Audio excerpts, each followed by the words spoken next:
Është kryeministri i parë britanik që viziton Kinën në 8 vjet.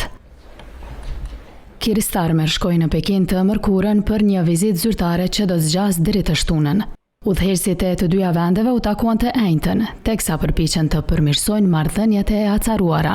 Britaniku zhvilloi bisedime me udhëheqësin e Kinës Xi Jinping në sallën e madhe të popullit në qendër të Pekinit, takim të cilin e cilsoi si shumë të suksesshëm dhe produktiv.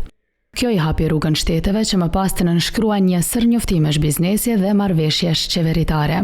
Udhëheqësit e Britanisë dhe e Kinës bën thirrje për një partneritet strategjik për të thelluar lidhjet midis kombeve të tyre në një kohë të trazirave globale në rritje, ndërsa kërkuan të rregullojnë marrëdhëniet pas viteve të raftohjeje. Ndër marrëveshjet e biznesit të arritura ishte investimi prej 15 miliard dollarësh në Kinë deri në vitin 2030 nga prodhuesi i ilaçeve AstraZeneca. Britania është gjithashtu e etur të ketë më shumë qasje në tregun e gjerë kinez për shërbimet profesionale dhe financiare të Mbretërisë së Bashkuar. Të dy vendet ranë dakord të kryenin një studim fizibiliteti si hap të parë përpara negociimit të një marrëveshjeje shërbimesh.